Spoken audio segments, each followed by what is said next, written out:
నిస్సీకి కడసారి వీడుకోలు పలకడానికి చేరున్నాం. ఇంత చిన్న వయసులో ఎంతో గొప్ప సాక్ష్యాన్ని పొందుకున్న ఆత్మీయ బిడ్డ.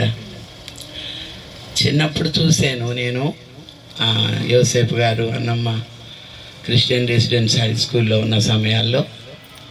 అప్పుడు మా అల్లుడు దేవకుమార్ అక్కడ హెచ్ఎంగా పనిచేస్తున్న సమయాల్లో ఎక్కువగా వెళుతూ వస్తూ ఉండేవాడిని. తర్వాత 2023 డిసెంబరు 22వ తారీఖున బట్ప్రోల్లో సువార్త కొరకు దైవసేవకుడు డానీ పిలిచినప్పుడు వచ్చాము. మేము కూడా సువార్త చేసి ఇంట్లోకి వచ్చాక పరిగెత్తుకుంటూ నా దగ్గరకు వచ్చింది.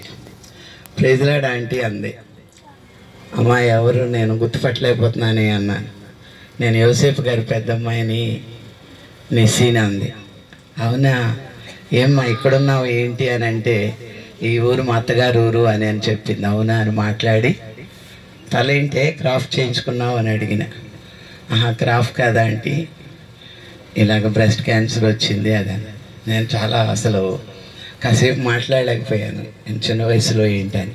అలాగా మళ్ళీ బిడ్డతో నాకు ఈ సహవాసం పునరుద్ధరించబడింది. మాకు ఎర్లీ మార్నింగ్ ఒక గ్రూప్ జూమ్లో ప్రేయర్స్ జరుగుతూ ఉంటాయి.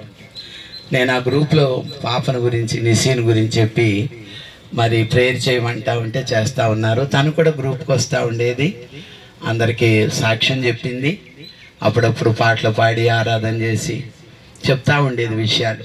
మా గ్రూప్ అందరికీ చాలా ఇష్టమైన బిడ్డ. నిన్నటి దినాన ఈ వార్త సునీల్ స్టేటస్లో పెడితే చూసా. కాసేపు నేను మార్నింగ్ 5 o'clock అప్పుడేమో చూశాను, ఎర్లీ మార్నింగ్. ఒకసారిగా కంగారు అయిపోయాను, దుఃఖపడ్డాను, కాసేపు ఏడ్చాను. తర్వాత గ్రూప్లో చెప్పేసరికి మా గ్రూప్ వాళ్ళందరూ ఆశ్చర్యమైపోయింది, వాళ్ళు స్టన్ అయిపోయినారు, షాక్ అయిపోయారు. ఇంకంతే ఏడ్చి ప్రార్థన చేశారు. తను సాక్ష్యాన్ని చెప్పి ప్రార్థన చేశారు, ఏడ్చారు. అంత భయంకరమైన వ్యాధి బాధలతో కొట్టబడుతున్నా ఎప్పుడు నవ్వుతూ మాట్లాడడం, చక్కగా దేవుని గురించి మరి చెప్పడం, ధైర్యంగా మాట్లాడేది, ధైర్యంగా పాటలు పాడేది, ధైర్యంగా ఆరాధన చేసేది. అలాగా ఈ దినం కూడా ఉదయకాలం అందరూ ప్రార్థన చేశారు. ఈరోజు ఈ ఫ్యూనరల్ బరియల్ ఉంటుందని చెప్పాను. ముఖ్యంగా నేను అమ్మాయి గురించి చెప్పదలుచుకునే మాట ఏంటంటే, ఈ జనవరి 1st తన వాగ్దానం పెట్టింది నాకు. ఈ సంవత్సరం బెయేర్షెబాలో ఈ సంవత్సరం నాకు వచ్చిన వాగ్దానం ఏంటంటే, సంఖ్యాకాండము 18వ అధ్యాయము 20వ వచనము. ఈ సంవత్సరం తన వాగ్దానం సంఖ్యాకాండము 18వ అధ్యాయము 20వ వచనం. మరియు యెహోవా అహరోనుతో ఇట్లనెను, వారి దేశములో నీకు స్వాస్థ్యము కలగదు, వారి మధ్యను నీకు పాలు ఉండదు, ఇశ్రాయేలీల మధ్యను నీ పాలు నీ స్వాస్థ్యము నేనే. ఈ వాగ్దానం కార్డు ఫోటో తీసి నాకు వాట్సాప్లో ఉంది ఇప్పుడు కూడా. ఇది నా వాగ్దానం అని చెప్పి అది పెట్టింది. నేను ఒక క్షణం ఎక్కడో ఆలోచనలోకి వెళ్ళిపోయాను. నేను తనతో ఏమనలే. నా హృదయంలో, ఏంటి ప్రభువా ఈ వాగ్దానం, ఏం చేయబోతున్నావు ఈ సంవత్సరం? ఇక్కడ మాట ఏంటంటే, వారి దేశంలో నీకు స్వాస్థ్యము కలగదు, వారి మధ్యను నీకు పాలు ఉండదు, ఇశ్రాయేలు మధ్యను నీ పాలు నీ స్వాస్థ్యము నేనే. కాబట్టి మేబీ ప్రభుతో ఉండడానికి ఆయన వెళ్ళబోతుందా ఏంటి అని నా వ్యక్తిగతంగా నా హృదయంలో అనుకొని ప్రార్థన చేశాను. యవనస్తురాలు కదా, అంతా కలిపి 34 years, పిల్లాడు 6 years. ప్రభువా మరి 4 ఏళ్ళుగా ఈ దేంతో పోరాడుతూ ఉంది. పిల్లాడికి 2 years వరకు పాలు ఇచ్చాను ఆంటీ, తర్వాత ఇలా జరిగిందని చెప్పింది. కాబట్టి ప్రార్థన చేస్తూ వచ్చాము. చాలా ధైర్యవంతురాలు, చిన్న వయసులోనే గట్టి విశ్వాసి. ఎంత విశ్వాసం అంటే, కృంగిపోయి ఎప్పుడైనా దేవుడిని ఎందుకు నాకు ఇంత చిన్న వయసులో ఇలా ఇచ్చాడని కానీ, మరి నా బిడ్డకి ఏంటని కానీ ఎప్పుడు దేవుడిని క్వశ్చన్ చేయలే. దేవుడు ఇది ఆమోదించినాడు, ఇది ఆయన చిత్తమైంది నా జీవితంలో అని యాక్సెప్ట్ చేసింది. మంచి సాక్ష్యాన్ని పొందుకుంది. పౌలు గారు అన్నట్లు మంచి పోరాటం పోరాడానంటే ఈవిడ మంచి సాక్ష్యాన్ని చిన్న వయసులోనే, ఇప్పుడు సహోదరి పరమగీతాల్లో చదివి వినిపించినట్లుగా నా పావురము, నా నిష్కళంకురాలు అన్నట్లుగా ఆ మంచి సాక్ష్యం. ఎప్పుడైతే ఈ భాగం చదివానో నాకు కొన్ని తలంపులు. మరి కీర్తనలు 16లో, కీర్తనలు 16 మనం సామాన్యంగా ఈ వాక్యాన్ని రాసుకుంటూ ఉంటాం. 16వ కీర్తన 5, 6 వచనాల్లో, యెహోవా నా స్వాస్థ్య భాగము, నా పానీయ భాగము, నీవే నా భాగమును కాపాడుచున్నావు. మనోహర స్థలములలో నాకు పాలు ప్రాప్తించెను, శ్రేష్టమైన స్వాస్థ్యము నాకు కలిగెను. నీ పాలు, నీ స్వాస్థ్యము నేనే అని ముందే చెప్పేసినాడు దేవుడు. ఈ సంవత్సరం తనకి 2025 ప్రారంభంలోనే ఈ వాగ్దానం దేవుడు తనకిచ్చాడు. ఇప్పుడు ఈ మాట ఎలా నెరవేరిందంటే, మనోహరమైన స్థలములలో ఆమెకి పాలు ప్రాప్తించింది, శ్రేష్టమైన స్వాస్థ్యంలోనికి వెళ్ళిపోయింది. హెబ్రీ పత్రికలో పౌలు శ్రేష్టమైన మాట అని చాలా రాస్తాడు. శ్రేష్టమైన నిబంధన, శ్రేష్టమైన స్వాస్థ్యము, ఆయన ఎంతో శ్రేష్ఠుడు అని, శ్రేష్టమైన నిరీక్షణ అని. అలాగే ఇప్పుడు నిస్సి కూడా మనకు పాట పాడుకుంటుంటాం, వెళ్ళేదాం శ్రేష్ఠ దేశం, నిజము ఉండేదాం ప్రభుతోనే నిత్యము అని పాట పాడుకుంటుంటాం. ఆ శ్రేష్టమైన దేశంలోనికి వెళ్ళిపోయింది.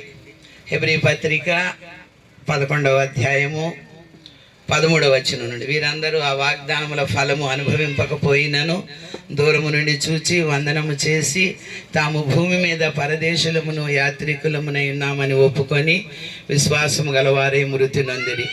ఇలాగు చెప్పువారు తమ స్వదేశమును వెదకుచున్నామని విశదపరచుచున్నారు కారా. వారు ఏ దేశము నుండి వచ్చిరో ఆ దేశమును జ్ఞాపకమందుంచుకున్న ఎడల మరలా వెళ్ళుటకు వారికి వీలు కలిగి ఉండును. అయితే వారు మరి శ్రేష్టమైన దేశమును, అనగా పరలోక సంబంధమైన దేశమును కోరుచున్నారు. అందుచేత తాను వారి దేవుడునని అనిపించుకొనుటకు దేవుడు వారిని గూర్చి సిగ్గుపడడు. ఏలయనగా ఆయన వారి కొరకు ఒక పట్టణము సిద్ధపరిచినాడు. శ్రేష్టమైన దేశానికి వెళ్ళిపోయింది, శ్రేష్టమైన నిరీక్షణతో వెళ్ళిపోయింది. ఇప్పుడు మనకున్న ఇంకొక శ్రేష్టమైనది ఏంటంటే, ఇదే హెబ్రీలు రాసిన పత్రిక 11వ అధ్యాయము 35వ వచనం, స్త్రీలు మృతులైన తమ వారిని పునరుత్థానం వలన మరలా పొందిరి, కొందరైతే మరి శ్రేష్టమైన పునరుత్థానము పొందగోరి. ఒక దినాన శ్రేష్టమైన పునరుత్థానంలో ఆమె ప్రత్యక్షం కాబోతా ఉంది. యేసు మృతి పొంది తిరిగి లేచినని మనము నమ్మిన ఎడల అదే ప్రకారము క్రీస్తునందుండి మృతులైన వారు మొదట లేతురు, ఆ మీదట సజీవులమై నిలిచిండు మనము వారితో కూడా ఏకముగా ఆకాశ మండలానికి ఎదుర్కోవటానికి వెళ్ళిపోతాం, అక్కడ కలుసుకుంటాం. మనకిది శ్రేష్టమైన నిరీక్షణ, ఇది శుభప్రదమైన నిరీక్షణ. అందుకనే మొదటి దశలోనికి 4వ అధ్యాయంలో నిరీక్షణ లేని ఇతరుల వలె దుఃఖపడకుండా ఉండడం అనేది అది సాధ్యమైన పని కాదు. మన బిడ్డ మన కడుపులో పుట్టి మన కంటి ముందు పెరిగి ఆ భర్తకు కాపురం చేసి ఒక కొడుకును కానీ తోడబుట్టిన వాళ్ళతో ఇంటికి పెద్దది, వెనకాల 4 చెల్లెళ్ళు, మరి వాళ్ళ మేనత్తే స్వయాన వాళ్ళ మరుదులు, అందరి ప్రేమకు పాత్రురాలుగా పెరిగింది. ఆమె అంటే ఎంత ప్రేమ అంటే ఎవ్వరు కూడాను ఇంకా ఏం చూపిస్తాంలే, ఏం చేస్తాంలే, ఇంకెంత ఖర్చు పెడతాంలే అని అనుకున్న వాళ్ళు లేరు. ఆ తలంపు కూడా వాళ్ళకి రానిలే. ఇక్కడ మొత్తం అంతా వదిలేసుకొని విజయవాడ వెళ్ళిపోయినారు, ఇల్లు చూసుకొని కాపురం పెట్టుకొని. అంత ప్రేమను పొందుకుంది. అంతకన్నా మించిన ప్రేమ ప్రియుడు ప్రభు అయిన యేసుక్రీస్తు వారి కౌగిట్లో విశ్రాంతి పొందడానికి కొంత వ్యాధి వలన బాధ అనుభవించింది. అందుకనే ప్రకటనలో రాసినట్లుగా ప్రభునందు మృతులు ధన్యులు, వారు నిజమే తమ ప్రయాసములు మాని విశ్రాంతి పొంది. ఆమె ఏమో క్షేమంగా వెళ్ళిపోయింది, ఆమె విశ్రాంతిలో ఉంది. మనకు మాత్రం దుఃఖము, కొంతకాలం బాధ. ఆదరణ ఇచ్చేవాడు దేవుడే, కన్నీళ్లు తుడిచేవాడు దేవుడే, నెమ్మదినిచ్చేవాడు దేవుడు. ఈ నిరీక్షణను బట్టి ఒక దినాన్ని మనం కలుసుకుంటాం, మనం చూస్తాం. గతంలో చాలా రోజుల క్రిందటే చెప్పింది, చాలా వెయిట్ లాస్ అయ్యాను, 23-25 kgs లాస్ అయిపోయానని చెప్పింది. నేను ఒకసారి వచ్చాను ఇక్కడికి మా కోడలు తీసుకొని, ఇక్కడ చర్చిలో పాస్టర్ గారు వాక్యం చెప్పడానికి వాడుకున్నారు. అలాగన మన ప్రియమైన బిడ్డ నిసి అంటే విజయం, ఆమె పేరు విక్టోరియా, విజయోత్సవంతో ప్రభు సన్నిధికి ఈ బాధలన్నీ ఇంకొద్దులే ప్రియ బిడ్డ, ఎందుకులే వేపడతావురా, నా దగ్గర నెమ్మది తీసుకుంది కానీ మరణం అనేది ఒక ఎడబాటు. ఆ ఎడబాటు అంటే ఎలాంటి ఎడబాటు అంటే, పసిబిడ్డకి యువతల పక్కన ఈ రొమ్ములో పాలు ఇస్తూ ఉన్నాము, కాసేపటికి యువతలకు మార్చుకుంటాం. యువతల నుంచి యువతలకు మార్చుకోవటం అనేది దుఃఖకరం ఏమీ కాదు. అలాగే ఇక్కడ ఉండింది ప్రభు ఆయన దగ్గరికి చేర్చుకున్నాడు, ఆయన ఒడిలోకి చేర్చుకున్నాడు, ఆయన విశ్రాంతిలోనికి చేర్చుకున్నాడు. కాబట్టి బిడ్డ, మరణం మనకి నిరీక్షణ, శ్రేష్టమైన నిరీక్షణ, శ్రేష్టమైన పునరుత్థానం ఉంది, శ్రేష్టమైన దేశంలోనికి వెళ్ళింది, మనోహరమైన స్థలములలో శ్రేష్టమైన పాలు తనకు దొరికింది. అక్కడ ఇక దుఃఖం, మరణం, వ్యాధి, బాధ, రోగం ఏమీ లేవు. ఆకలి, దప్పులు, దుఃఖము, మనోవేదన లేదా చెట ఏం లేదు. ఇంకా హాయిగా ఉంది. ప్రభువుకు మహిమ. ఆమె మరణము మనకి దుఃఖమే కానీ శరీరంగా ఆత్మీయతను బట్టి, ఆమె వెళ్ళిన స్థలాన్ని బట్టి, ఆమె పొందిన నెమ్మదిని బట్టి మనం ఆదరణ పొందుదాం. కుటుంబం కొరకు భర్త, బిడ్డ, తల్లిదండ్రులు, అత్తమామలు, రక్త సంబంధులు అందరి తోడబుట్టిన వారి ఆదరణ కొరకు మనం ప్రార్థన చేయాలి. సమస్తమైన ఆదరణను అనుగ్రహించే దేవుడు తప్పకుండా వారిని అలాంటి ఆదరణతో తల్లిలాగా, యెషయా 66:13 ఒకరి తల్లి వారిని ఆదరించినట్లు ఆయన మిమ్ములను ఆదరించునన్నాడు. 2 కొరింథీ 1:3 సమస్త కనికరము చూపు తండ్రి సమస్తమైన ఆదరణను అనుగ్రహించే దేవుడు ఈ బిడ్డలకు సంపూర్ణమైన ఆదరణ దయచేయను గాక.